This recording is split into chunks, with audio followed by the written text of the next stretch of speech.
বন্ধুরা আজকের আমি চলে এসেছি ইকো পার্কের 4 নম্বর গেটে। আজকের আমি দেখাবো তোমাদের ইকো পার্কের সোলার ডোম। ইকো পার্কের কিন্তু অনেক ভিডিও আমি করেছি, তো সেই ভিডিওগুলো আমি এই ভিডিওর ডেসক্রিপশনে দিয়ে দেবো, তো তোমরা সেটা দেখে নিও। তো 4 নম্বর গেট দিয়েই ঢোকো বা যে কোনো গেট দিয়েই ঢোকো, তোমাকে কিন্তু টিকিট কাটতে হবে, মাথা পিছু 30 টাকা। তো আমরা দুজনে এসেছি টিকিট 4 নম্বর গেটে এসেছি, সেখান থেকে কিন্তু এন্ট্রি টিকিট আমরা দুজনে এসেছি। বন্ধুরা আমরা 4 নম্বর গেট দিয়ে ঢুকেছি। 4 নম্বর যে গেট দিয়ে ঢোকো না কেন এন্ট্রি টিকিট লাগে, এন্ট্রি টিকিট কিন্তু 30 টাকা, দুজনে একসঙ্গে কেটেছি বলে 50 টাকা 85 পয়সা নিয়েছে। চলো ভেতরে যাই।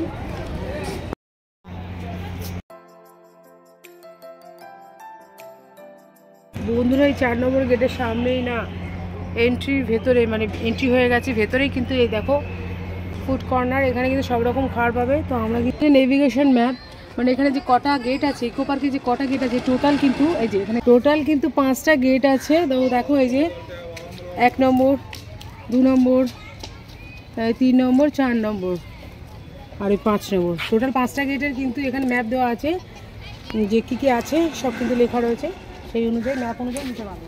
এটা যে বাংলার গ্রাম, এর ভেতরে কিন্তু পুরো একদম ঢুকলে প্রবেশ করলে মনে হয় যে তোমরা একেবারে ইকো পার্কের ভিউ, প্রত্যন্ত গ্রামে এসেছো। দেখো পাখা দিয়ে, শাল পাতা পাখা দিয়ে কিন্তু গ্রামের 4-5টা দেওয়ালটা করেছে, দেওয়ালটা পুরো ঢাকা।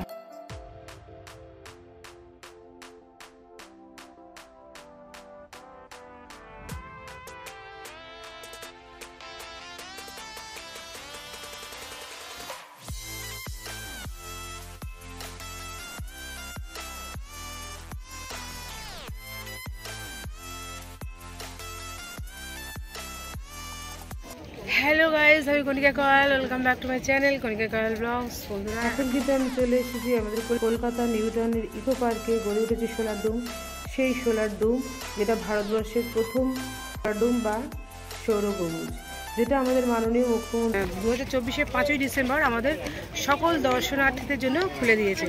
তো চলো আমি আজকে চলে এসেছি 5th ডিসেম্বরে চলে এসেছি। তো চলো সোলার ডোমে ঢুকে দেখাবো, এবং গেটে ঢুকতে কত টাকা করে টিকিট, বাচ্চাদের জন্য কত, কবে খোলা কবে বন্ধ, কটা থেকে কটা পর্যন্ত খোলা, সবই তোমাদের সঙ্গে শেয়ার করবো, সঙ্গে থাকো। চলো আমার সঙ্গে সোলার ডোমের ভেতরে। এটা কিন্তু এই সোলার ডোমে কিন্তু 2000টা সৌর প্যানেল রয়েছে। এটা হচ্ছে 96 ফুট উঁচু আর 313 ফুট চওড়া। আর এখানে কিন্তু যারা আসবে তাদের প্রপার অ্যাড্রেস হচ্ছে ইকো পার্কের 2 নম্বর গেট। 3 নম্বর 4 নম্বর দিয়ে আসবে না, কারণ একটু ঘুরে আসতে হবে, আর 2 নম্বর গেট দিয়ে হলে একদম কাছে হবে। তো 2 নম্বর গেট দিয়ে কিন্তু এখানে প্রবেশ করবে। আর এখানে আসতে গেলে যারা উত্তর কলকাতা দক্ষিণ কলকাতা দিয়ে আসবে তারা কিন্তু বাস ধরে চলে আসবে আমাদের বিশ্ব বাংলা দিয়ে, ওখানে কিন্তু টোটো বা অটো পাবে, চলে আসবে আমাদের এই ইকো পার্কে 2 নম্বর গেটে। সোলার ডোম দেখতে গেলে কিন্তু 2 নম্বর গেটে নামবে। এখানে বন্ধুরা এই সোলার ডোম কটা থেকে কটা পর্যন্ত খোলা এবং টিকিটের প্রাইস কত সেগুলো এখানে দেওয়া রয়েছে। 3 বছরের ঊর্ধ্বে কিন্তু টিকিট লাগবে, 3 বছর পর্যন্ত কোনো টিকিট লাগে না। স্টুডেন্ট তাদের জন্য কিন্তু 100 টাকা করে টিকিট। আর যদি রোবট নাও, রোবট নিলে কিন্তু এখানে রোবট আর কি আমাদের সঙ্গে চলবে, এই যে দেখতে পাচ্ছ রোবটের ডেমো, রোবট নিলে কিন্তু 100 টাকা এক্সট্রা দিতে হবে। মিউজিয়াম টাইমিং হচ্ছে 11টা, সকাল 11টা থেকে সন্ধে 7:30 পর্যন্ত খোলা, আর মন্ডে কিন্তু বন্ধ থাকে। বন্ধুরা এখানে 2000টি সোলার প্যানেল রয়েছে, যেখানে ক্রমাগত বিদ্যুৎ উৎপন্ন হচ্ছে। বন্ধুরা এই সোলার ডোমে ঢুকতে কিন্তু বাঁ দিকে টিকিট কাউন্টার রয়েছে, সেখান দিয়ে আমরা টিকিট করে নেব। Eco park Kolkata inaugurated by Mamata Banerjee, honourable chief minister, 12 March 2024, 12ই মার্চ কিন্তু এটা হচ্ছে উদ্বোধন করে দিয়ে গেছে। দেখো একটা ওরা বেল্ট করে দিয়েছে টিকিট কাউন্টার দিয়ে, টিকিট করার পর কিন্তু, আর টিকিট হচ্ছে তোমার 200 টাকা। দেখতে পাচ্ছ আমরা দুজন এসেছি, সেই জন্য টিকিটের প্রাইস 400 টাকা হয়েছে।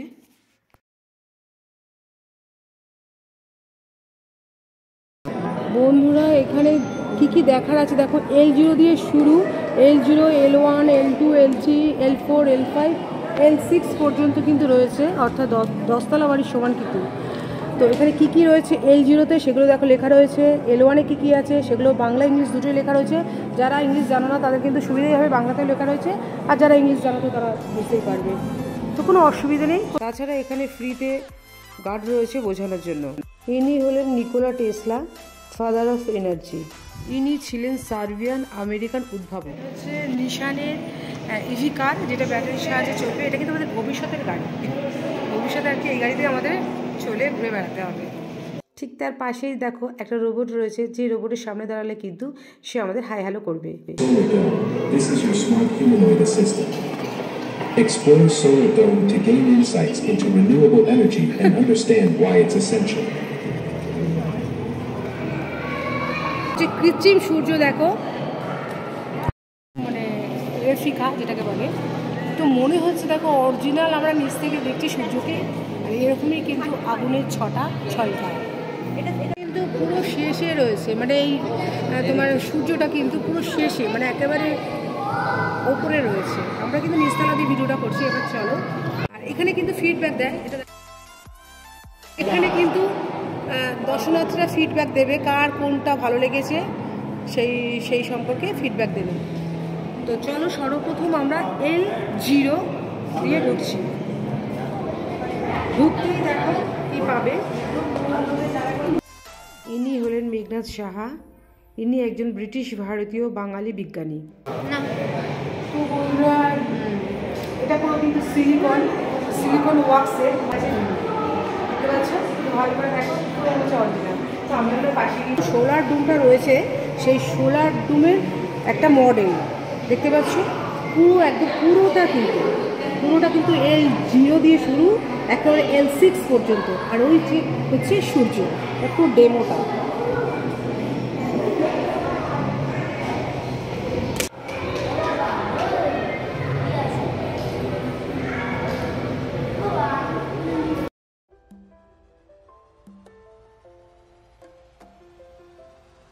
এটা হচ্ছে দেখতে পাচ্ছ earth explosion data of past 200 years, মানে 200 বছর আগের যে আমাদের পৃথিবী কেমন। আর্থ বিষয়ে কোনো প্রশ্ন থাকলে তোমরা ওখানে ক্লিক করে সেই প্রশ্নের উত্তর পেয়ে যেতে পারো। ক্লাইমেট, এটা হচ্ছে লেটেস্ট ক্লাইমেট রিলেটেড ডিজাস্টার্স, মানে এটা আবহাওয়ার জন্য। আর ওটা হচ্ছে তোমার আর্থ, পৃথিবী।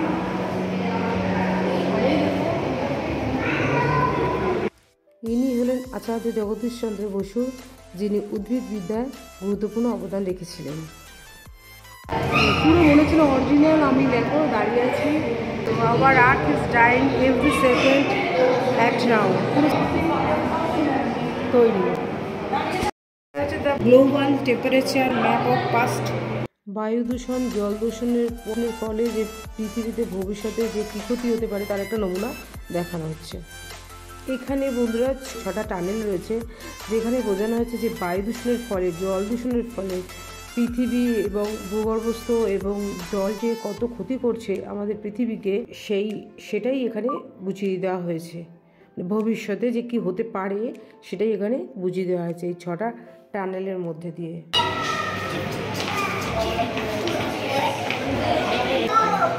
তো বন্ধুরা দেখো, এটা কিন্তু তোমার স্ক্রিন, তাই তো স্ক্রিনে কিন্তু কী মানে আমাদের পূর্বের ঘটনা, মানে ভবিষ্যতের ঘটনা, ভবিষ্যতে কী হবে সেই করে ঝড় বৃষ্টি হচ্ছে, সমস্ত কিছু কিন্তু বলা হয়েছে।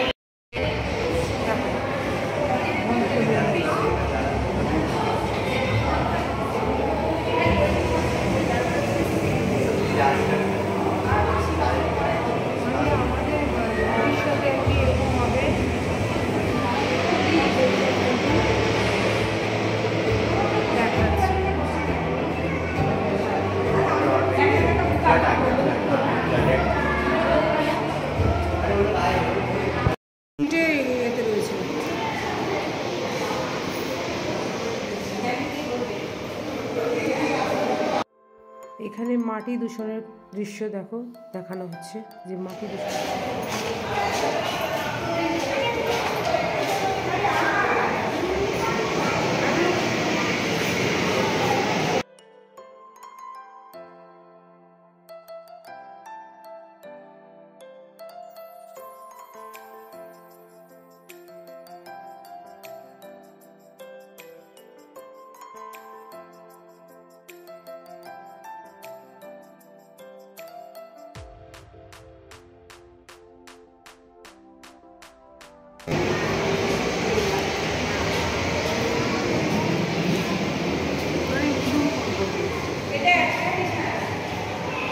আগুনের গোলা,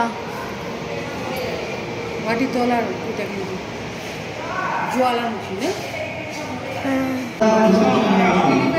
1850 সাল থেকে আজ পর্যন্ত ক্রমাগত উষ্ণতা বৃদ্ধি পাওয়ার হার নীল থেকে লাল রঙের দিকে এগিয়ে যাওয়া জলবায়ুর ক্ষতিকর পরিবর্তনের ধাপ নির্দেশ করে।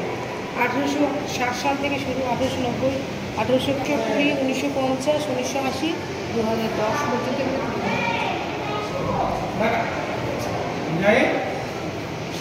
পৃথিবীকে বাঁচানোর জন্য বাবা আর মেয়ে দেখো পুরো অরিজিনাল। দেখো কে বোঝানো হয়েছে, দেখো এতক্ষণ আমরা দেখলাম ইংলিশ সাহায্যে বা স্ক্রিনের সাহায্যে, এখন কিন্তু একে বোঝানো হয়েছে।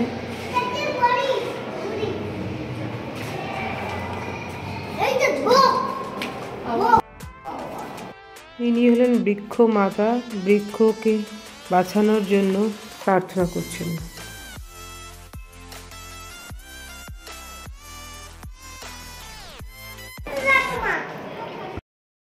দেখেছো এবার আমরা কোথায় যাচ্ছি? আর এগুলো কিন্তু এক একটা রেফ্রিকা, লুপ্ত প্রায় হতে চলেছে এই রেফ্রিকাগুলো, মানে এই প্রাণীগুলো সেগুলো হচ্ছে। দেখো ডলফিন, ডলফিন, হাঁস, পাখি,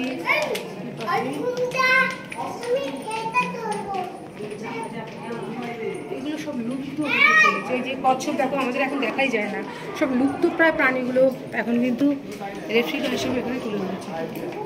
এখানে লেখা আছে ডিটেলসে।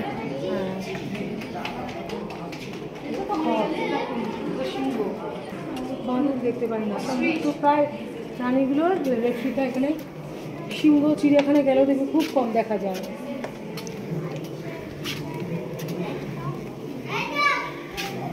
হরিণ, চড়ুই পাখি,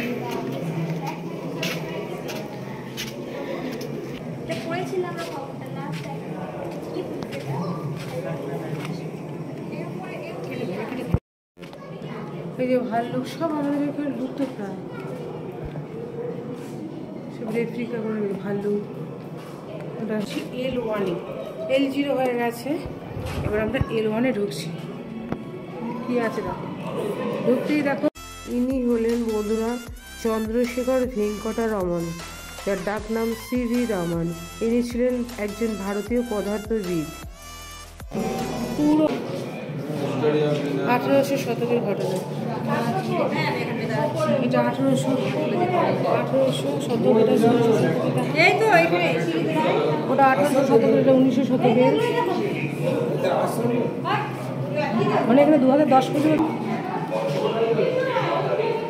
এটি হলো স্মার্ট থিয়েটার। এখানে কিন্তু বোঝানো হয়েছে যে পৃথিবীর নতুন প্রজন্ম কীভাবে এগিয়ে যাবে ভবিষ্যতের দিকে, তার একটা চিন্তাধারা মাথায় নিয়ে আমাদের এটা সোলার ডোমে দেখানো হচ্ছে। Playing a crucial role in our journey towards a sustainable future. Solar power derived from sunlight is one of the most promising of all. As the ultimate source of power, the sun not only lays the foundation of our planet, but can also power our homes.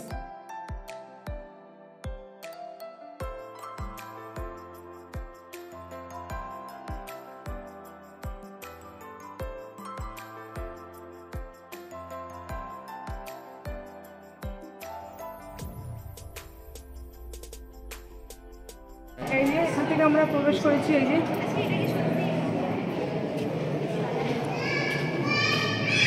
এবারে আমরা ঢুকছি L2, এবার আমরা L2-তে ঢুকছি। Michael Faraday, father of electricity. Michael Faraday ছিলেন একজন ইংরেজ electromagnetism এবং ইলেকট্রোকেমিস্ট্রির অধ্যয়নে অবদান রেখেছিলেন।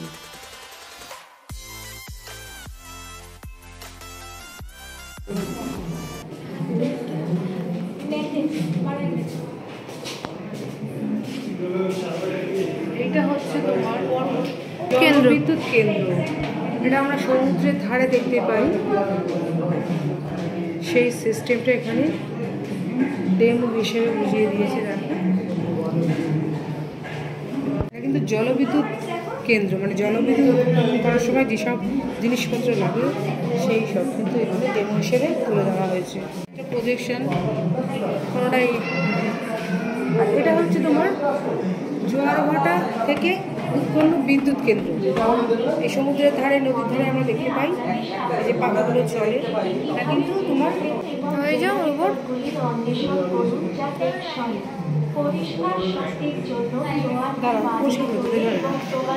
বন্ধুরা, এটা হচ্ছে রোবট।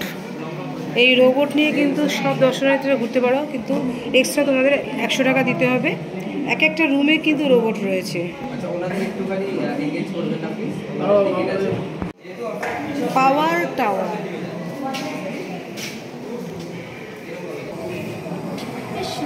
সময় নষ্ট করার রাজা। উইন্ড ফার্ম, এগুলো হচ্ছে উইন্ড ফার্ম, মানে হচ্ছে তোমার হাওয়ার সাহায্যে যে বিদ্যুৎ উৎপন্ন হয়। উইন্ড ফার্ম, হাওয়ার সাহায্যে যে বিদ্যুৎ উৎপন্ন হয় তার সেই ডেমোটা এখানে কীভাবে হয় সেটা দেখানো হয়েছে।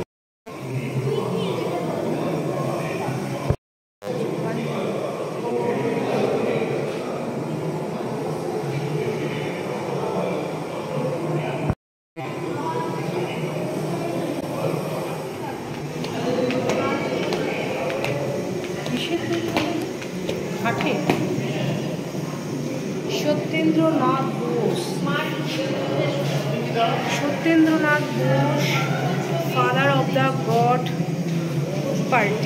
পার্টিকেল। ইনি ছিলেন একজন ভারতীয় তাত্ত্বিক পদার্থবিজ্ঞানী।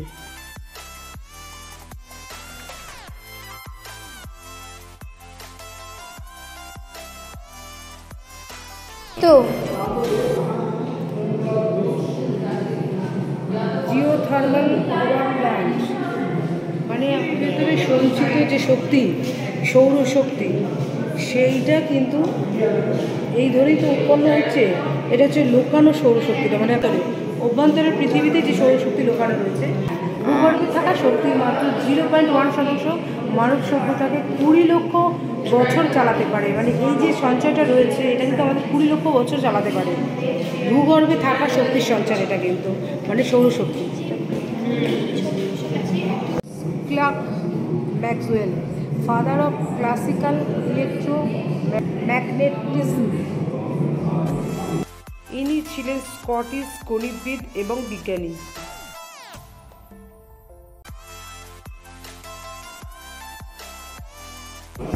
1 ঘন্টায় সূর্যালোক থেকে যে পরিমাণ শক্তি আসে তা পৃথিবীর 1 বছরের শক্তির সমান।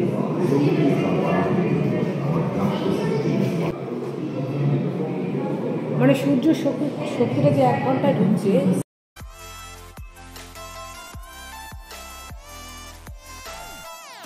বন্ধুরা, এটা একটি কিন্তু রিফ্লেক্টর।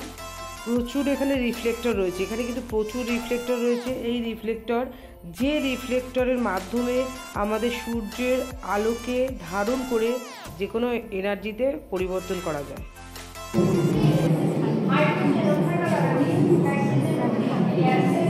Solar power project. দেখো নিষ্ঠা রোবট, দেখো আমি তোমাদের দেখাচ্ছি কাছ থেকে সূর্য।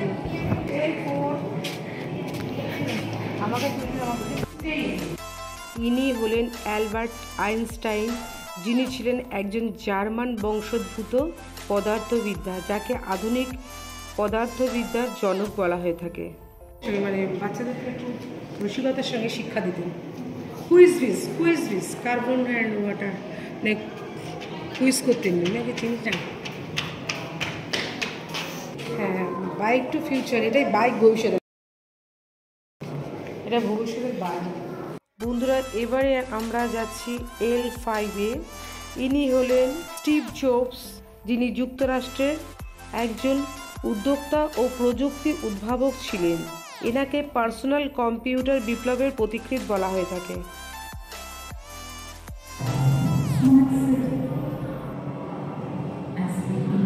স্মার্ট সিটি, মানে ভবিষ্যতে আমাদের সিটি এরকম দেখতে হবে, স্মার্ট হয়ে যাবে।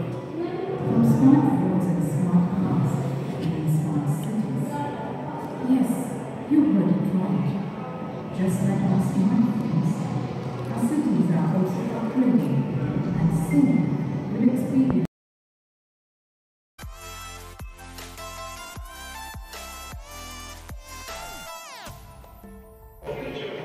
এই একটা দেখো গ্যালারি।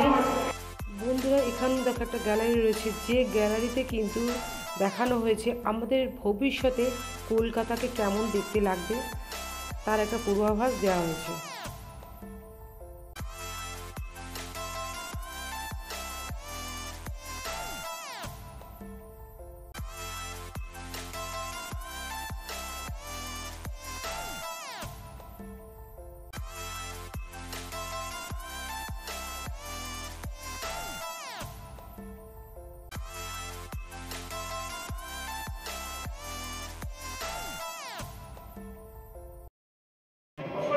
মানে ভবিষ্যতে এরকম দেখাবে আমাদের শহরটাকে।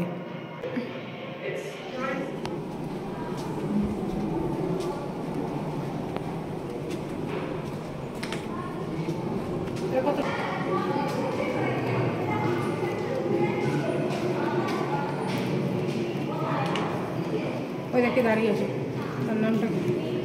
এরকম ফাদার অফ টেকনোলজি।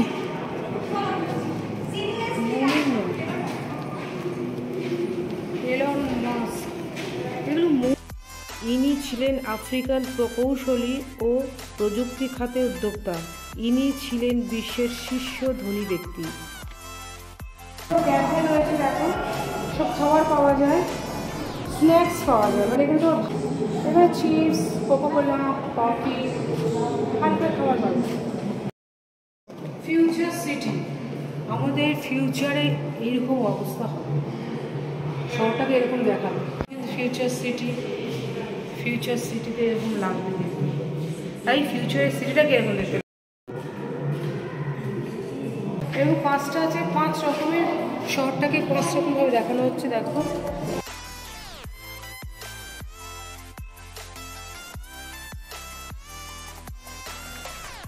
বন্ধুরা এখানে কিন্তু সোলার আইটেম কতগুলো জিনিস রয়েছে, যেমন লাইট, টর্চ লাইট, ফুল, ইত্যাদি অনেক জিনিস রয়েছে। চলো কথা বলে নেওয়া যাক। ম্যাম সুভেনিয়ার শপ আছে, এখানে আপনি চাইলে পারচেস করতে পারেন। কিছু সোলারের কিছু লাইটস আছে, কিছু ইলেকট্রিকের কিছু জিনিস আছে, আপনার ব্লুটুথ স্পিকার আছে, হেডফোন আছে, আপনি চাইলে দেখতে পারেন। টেবিল স্টাডি করার জন্য ল্যাম্পও আছে। একটু প্রাইসগুলো বলুন না, লেখাই আছে না? হ্যাঁ, কোনটা বলুন? এই লাইটগুলো এটা আছে আপনার 599, এটা আছে আপনার 1350, সোলারের। সোলার মানে এটা সূর্যের শক্তি, এটা কি বাইরে রাখতে হবে? আছে, হ্যাঁ বাইরে রাখতে হবে। এটা যেরকম গার্ডেনের একটা আছে, যেমন তো কাজেই আপনার জন্য এটা গার্ডেন ইনস্টল করতে পারেন। এটা পুরো সোলার লাইট আছে, এটা 550 আছে, এটা 6 সবই সোলার, সবই সোলার। Solar light. এটা আছে পড়াশোনা করার জন্য। এর গ্যারান্টি আছে তো? এটা আপনার 2 বছরের আছে। আর এইটা কি বোঝাচ্ছে? এটা তো তোমার এটা শোপিস, সাজিয়ে রাখার জন্য। শোপিস। এই সব শপিংয়ের সবগুলোতে আপনার সব ধরনের জিনিসই রাখা হয় আর কি, সেল করার জন্য। আচ্ছা, কিছু ওদিকে হেডফোন আছে, ব্লুটুথ আছে, ক্যামেরা আছে, এয়ারপোর্ট আছে, ওয়াচ আছে, স্মার্ট ওয়াচ, নর্মাল ওয়াচ আছে, আপনি সেগুলো পারচেস করতে পারেন। Thank you.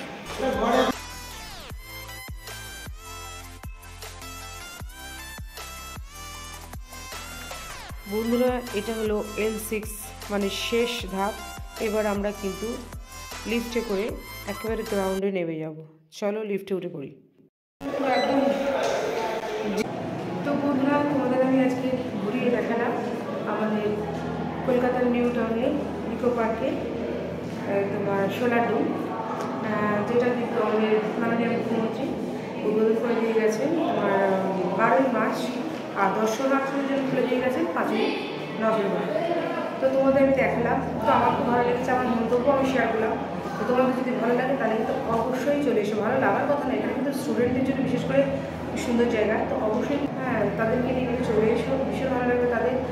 আর ভালো লাগবে, একটা আমাদের ভারতবর্ষের প্রথম সোলার ডোম কিন্তু এখানেই এই ইকো পার্কেই কিন্তু চালু হয়েছে বা উদ্বোধন হয়েছে। তো ভালো লাগে লাইক কমেন্ট শেয়ার করে দিও, আর যারা এখন সাবস্ক্রাইব করেনি তারা নতুন বন্ধুরা প্লিজ আমার চ্যানেল সাবস্ক্রাইব আমার পাশে। তো আবার আমি চলে যাচ্ছি, বিদায় নিচ্ছি কোনো কোনো ব্লগের সাথে।